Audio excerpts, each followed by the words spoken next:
ಕಬ್ಬು ಬೆಳೆಗಾರರು ಅದರಲ್ಲೂ ಚಿಕ್ಕೋಡಿಯಲ್ಲಿ ಹೋರಾಟವನ್ನ ಮುಂದುವರಿಸಿದ್ದಾರೆ. ಹೋರಾಟ ಹಿಂಸಾ ರೂಪವನ್ನ ಪಡ್ಕೊಂಡಿದೆ. ಪೊಲೀಸರ ಮೇಲೆ ತಿರುಗಿದೆ ಸರ್ಕಾರದ ಮೇಲಿನ ಸಿಟ್ಟು.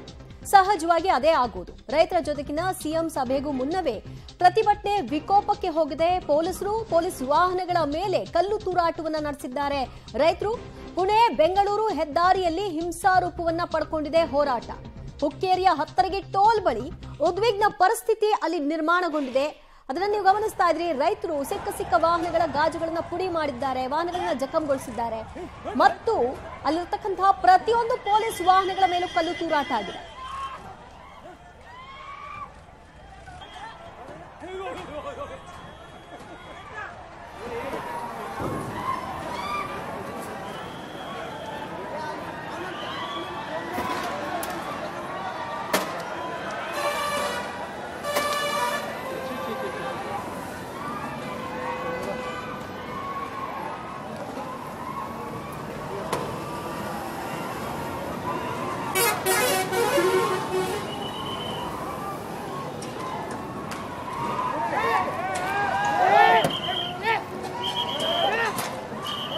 ये ना मुंसर क्या हो?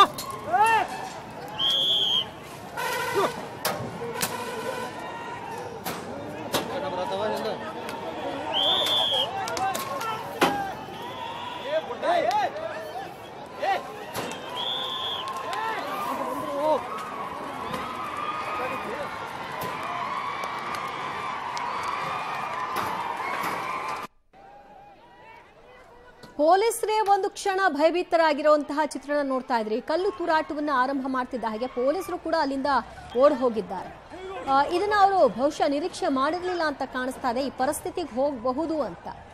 ಸಹಜವಾಗಿ ಸರ್ಕಾರದ ಮೇಲಿರುವಂತಹ ಸಿಟ್ಟು ಪೊಲೀಸರ ವಿರುದ್ಧ ತಿರುಗಿ ಬಿದ್ದಿರೋದನ್ನ ಇಲ್ಲಿ ಗಮನಿಸ್ತಾ ಇದ್ರಿ. ಯಾಕಂದ್ರೆ ಸರ್ಕಾರ ನಮ್ಮನ್ನ ಕಂಟ್ರೋಲ್ ಮಾಡ್ತಾ ಇದೆ, ಪೊಲೀಸರ ಮೂಲಕ ನಮ್ಮ ಹೋರಾಟವನ್ನ ಹತ್ತಿಕ್ಕೋ ಕೆಲಸವನ್ನ ಮಾಡ್ತಾ ಇದೆ ಅನ್ನೋದು ಮತ್ತೊಂದು ಕೋಪಕ್ಕೆ ಕಾರಣವಾಗಿದೆ. ಅದರ ಪರಿಣಾಮ ಈ ರೀತಿಯಾದಂತಹ ಪರಿಸ್ಥಿತಿಗೆ ದೂಡಿದೆ. ಪ್ರತಿ ವಾಹನಗಳ ಮೇಲೂ ಕಲ್ಲು ತೂರಾಟ ನಡೆಸ್ತಾ ಇದ್ದಾರೆ. ಪೊಲೀಸ್ ವಾಹನಗಳನ್ನು ಕೂಡ ಬಿಟ್ಟಿಲ್ಲ, ಪೊಲೀಸರನ್ನು ಕೂಡ ಬಿಟ್ಟಿಲ್ಲ, ಓಡಿಸಿದ್ದಾರೆ. ನೀವಿಲ್ಲಿ ಇರ್ಕೂಡ್ದು, ನಮ್ಮ ಹೋರಾಟ ನಾವು ಮಾಡ್ಕೊಳ್ತೀವಿ, ನಮಗೇನು ಆಗಬೇಕು ಆ ಬೇಡಿಕೆಯನ್ನು ನಾವು ಫುಲ್ಫಿಲ್ ಮಾಡ್ಕೊಳ್ತೀವಿ, ನಮ್ಮ ಹಕ್ಕಿಗಾಗಿ ನಾವು ಹೋರಾಟ ಮಾಡ್ತಾ ಇದ್ದೀವಿ, ನೀವು ನಮ್ಮನ್ನ ಕಂಟ್ರೋಲ್ ಮಾಡಬೇಡಿ ಅಂತ ಆಕ್ರೋಶಿತರಾಗಿದ್ದಾರೆ.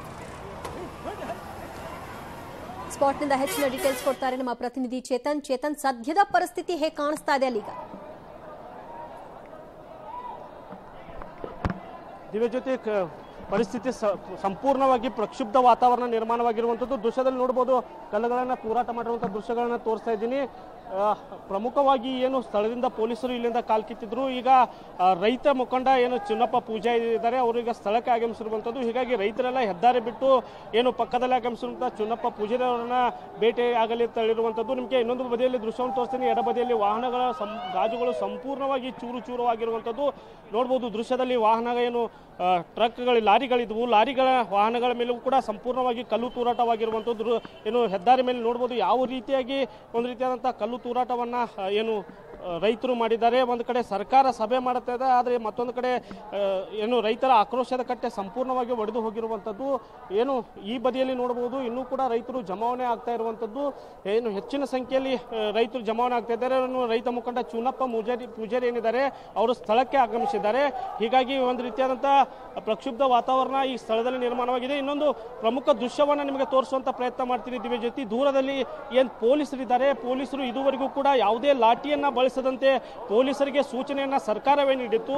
ಹೀಗಾಗಿ ಪೊಲೀಸರು ಯಾವುದೇ ಕ್ರಮಗಳನ್ನ ಕೈಗೊಂಡಿರಲಿಲ್ಲ, ಕೇವಲ ನೂಕಾಟ ತಳ್ಳಾಟವನ್ನು ಮಾಡಿದ್ರು. ಈಗ ಸದ್ಯ ಪೊಲೀಸರು ಸಕಲ ಸನ್ನದ್ಧರಾಗಿ ಈಗ ಏನು ರೈತರ ಪ್ರತಿಭಟನಾ ಪ್ರದೇಶ ಇದೆ, ಪ್ರತಿಭಟನಾ ಪ್ರದೇಶದತ್ತ ಆಗಮಿಸ್ತಾ ಇದ್ದಾರೆ. ನೋಡ್ಬೋದು ದೃಶ್ಯದಲ್ಲಿ ದೂರಿನಿಂದ ನಮ್ಮ ಕ್ಯಾಮರಾಮನ್ಗೆ ಜೂಮ್ ಮಾಡೋ ಹೇಳ್ತೀನಿ. ನೋಡ್ಬೋದು ಹೆಚ್ಚಿನ ಸಂಖ್ಯೆಯಲ್ಲಿ ರೈತರು ಈಗ ಸಕಲ ಸನ್ನದ್ಧರಾಗಿ ಆಗಮಿಸ್ತಾ ಇದ್ದಾರೆ. ಸಾಕಷ್ಟು ಒಂದು ರೀತಿಯಂತ ಪ್ರಕ್ಷುಬ್ಧ ವಾತಾವರಣ ಈಗ ಸ್ಥಳದಲ್ಲಿ ನಿರ್ಮಾಣವಾಗಿದೆ. ಏನು ರೈತ ಮುಖಂಡ ಚುನ್ನಪ್ಪ ಪೂಜಾರಿ ಆಗಮಿಸಿದ ಕಾರಣ ಒಂದು ಕಡೆ ರೈತರೆಲ್ಲ ಒಂದು ಕಡೆ ಜಮಾವಣೆ ಆಗ್ತಾ ಇದ್ದಾರೆ, ಮತ್ತೊಂದು ಕಡೆ ಹೆಚ್ಚಿನ ಸಂಖ್ಯೆಯಲ್ಲಿ ಹೆಚ್ಚಿನ ಪೊಲೀಸರನ್ನ ಏನು ಪೊಲೀಸ್ ಅಧಿಕಾರಿಗಳು ಕರ್ಕೊಂಡು ಬರ್ತಾ ಇದ್ದಾರೆ. ಈ ಭಾಗದಲ್ಲಿ ಏನು ಚುನ್ನಪ್ಪ ಪೂಜಾರಿ ಯಾರು ಕೂಡ ಕಲ್ಲು ಎಸೆಯಬಾರ್ದನ್ನು ಏನು ರೈತರಲ್ಲಿ ಮನವಿ ಮಾಡ್ತಾ ಇದ್ದಾರೆ. ಆದರೆ ಸರ್ಕಾರ ಇನ್ನೂವರೆಗೂ ಕೂಡ ಬೆಲೆ ನಿಗದಿ ಮಾಡಿಲ್ಲ ಅನ್ನುವ ಆಕ್ರೋಶವನ್ನ ರೈತರು ಹೊರ ಹಾಕ್ತಾ ಇದ್ದಾರೆ. ಈಗ ಮತ್ತಷ್ಟು ಏನು ಪೊಲೀಸರು ಇಲ್ಲಿ ಬಂದು ಏನು ಲಾಠಿ ಚಾರ್ಜ್ ಮಾಡಿದ್ರೆ ಮತ್ತಷ್ಟು ಪರಿಸ್ಥಿತಿ ಸಂಪೂರ್ಣವಾಗಿ ಹದಗೆಡುವ ಎಲ್ಲ ಸಾಧ್ಯತೆಗಳಿರುವಂಥದ್ದು.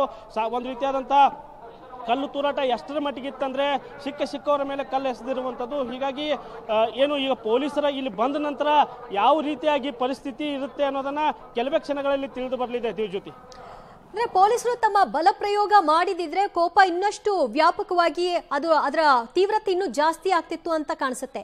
ಸದ್ಯಕ್ಕೆ ಈಗ ತಣ್ಣಗಾದ ಲಕ್ಷಣಗಳು ಇದೆಯಾ? ಅಲ್ಲಿನ ರೈತ ಮುಖಂಡರು ಅವ್ರನ್ನೆಲ್ಲ ಮನವೊಲಿಸಿದ್ರ ಪರಿಣಾಮವಾಗಿ? ದಿವ್ಜ್ಯೋತಿ, ಈಗಷ್ಟೇ ಏನು ರೈತ ಮುಖಂಡ ಚುನಪ್ಪ ಪೂಜಾರಿ ಇದ್ರು, ಗುರ್ಲಾಪುರ್ ಕ್ರಾಸ್ ಬಳಿ ಅವರು ಪ್ರತಿಭಟನೆ ಮಾಡ್ತಾ ಇದ್ರು. ಸದ್ಯ ಮಾಹಿತಿ ತಿಳಿದು ಈಗ ಸ್ಥಳಕ್ಕೆ ಆಗಮಿಸಿರುವಂಥದ್ದು. ಪೊಲೀಸರು ಇದುವರೆಗೂ ಕೂಡ ಅಷ್ಟೊಂದು ರೀತಿಯಾದಂಥ ಬಲ ಪ್ರಯೋಗ ಮಾಡಿರಲಿಲ್ಲ. ಕೇವಲ ಏನು ರೈತರನ್ನ ನೂಕಾಟ ಏನು ಹೆದ್ದಾರಿ ಮೇಲೆ ತಡೆ ಮಾಡಿದ್ರು, ಅವರನ್ನ ತಳ್ಳುವಂತ ಪ್ರಯತ್ನ ಮಾಡಿದ್ರು. ಈಗ ಸದ್ಯ ಪೊಲೀಸರಿಗೆ ಲಾಠಿ ತೆಗೆದುಕೊಂಡು ಪೊಲೀಸರು ಬರ್ತಾ ಇದ್ದಾರೆ ಸಕಲ ಸನ್ನದ್ಧರಾಗಿ. ಮತ್ತೊಂದು ಕಡೆ ರೈತರು ಶಾಂತಿ ಸಭೆ ಅಂದ್ರೆ ರೈತರಿಗೆ ಶಾಂತಿಯಿಂದ ವರ್ತನೆ ಮಾಡುವಂತೆ ಒಂದು ರೀತಿಯಂತ ಮನವಿಯನ್ನು ಮಾಡ್ಕೊಳ್ತಾ ಇದ್ದಾರೆ. ಹೀಗಾಗಿ ಪೊಲೀಸರು ಬಂದ ನಂತರ ಪರಿಸ್ಥಿತಿ ಸಾಕಷ್ಟು ಹದಗೆಡುತ್ತಾ ಅಥವಾ ಏನು ರೈತರು ಪೊಲೀಸರ ಮಾತಿಗೆ ಬೆಲೆ ಕೊಡ್ತಾರೆ ಅನ್ನೋದನ್ನ ಕಾದು ನೋಡಬೇಕಾಗಿರುವಂತದ್ದು. ಸದ್ಯ ಬೂದಿ ಮುಚ್ಚದ ಕೆಂಡದ ವಾತಾವರಣ ಇಲ್ಲ. ಈ ಏನು ಹತ್ತರ್ಗಿ ಟೋಲ್ ಇದೆ, ಹತ್ತರ್ಗಿ ಟೋಲ್ ಬಳಿ ನಿರ್ವಾಹವಾಗಿರುವಂತದ್ದು. ಕಿಲೋಮೀಟರ್ ಗಂಟಲೆ ಏನು ವಾಹನಗಳು ಸಂಪೂರ್ಣವಾಗಿ ಬಂದ್ ಆಗಿರುವಂತದ್ದು. ಸಂಪೂರ್ಣವಾಗಿ ರಾಷ್ಟ್ರೀಯ ಹೆದ್ದಾರಿ 4 ಏನಿದೆ ಪೂನಾ ಬೆಂಗಳೂರು ರಸ್ತೆ ಸಂಪೂರ್ಣವಾಗಿ ಬಂದ್ ಆಗಿದೆ. ಹೀಗಾಗಿ ಏನು ಬೆಂಗಳೂರು ಹಾಗೂ ಪುಣೆಗೆ ತೆರಳಬೇಕಂತ ಏನು ದೂರದ ಪ್ರಯಾಣಿಕರು ಸಾಕಷ್ಟು ಪರದಾಟ ಅನುಭವಿಸ್ತಾ ಇದ್ದಾರೆ. ಅದರ ಜೊತೆಗೆ ಏನು ಲೋಕಲ್ ಆಗಿ ಏನು ಈ ಸುತ್ತಮುತ್ತಲಿನ ಪ್ರದೇಶಗಳಿಗೆ ಬರುವಂತ ಏನು ಪ್ರಯಾಣಿಕರು ಕೂಡ ಸಾಕಷ್ಟು ಪರದಾಡ್ತಿರುವಂಥದ್ದು. ಮುಂದೆ ಈಗ ಪೊಲೀಸರು ಇತ್ತ ಆಗಮಿಸ್ತಾ ಇದ್ದಾರೆ. ಹೀಗಾಗಿ ಮುಂದೆ ಯಾವ ರೀತಿಯಾದಂಥ ಪರಿಸ್ಥಿತಿ ಇಲ್ಲಿ ನಿರ್ಮಾಣವಾಗಲಿದೆ ಅನ್ನೋದನ್ನ ಕಾದು ನೋಡಬೇಕಾಗಿರುವಂಥದ್ದು ಇದ್ದೀವಿ. ಚೇತನ್ ಸಂಪರ್ಕದಲ್ಲಿ ಮತ್ತಷ್ಟು ಮಾಹಿತಿ ಪಡ್ಕೊಳ್ತೀನಿ. ಒಂದು ಭಾಗದಲ್ಲಿ ಸಾಲುಗಟ್ಟಿ ವಾಹನಗಳು ನಿಂತಿರೋದನ್ನ ನೋಡ್ತಾ ಇದ್ರಿ. ಪುಣೆ ಬೆಂಗಳೂರು ಹೆದ್ದಾರಿಯನ್ನ ಬಂದ್ ಮಾಡಲಾಗಿದೆ. ಪ್ರತಿಭಟನಾಕಾರರು ರಸ್ತೆಯಲ್ಲೇ ಕುಳಿತು ಹೋರಾಟವನ್ನ ಮುಂದುವರೆಸಿದ್ದಾರೆ.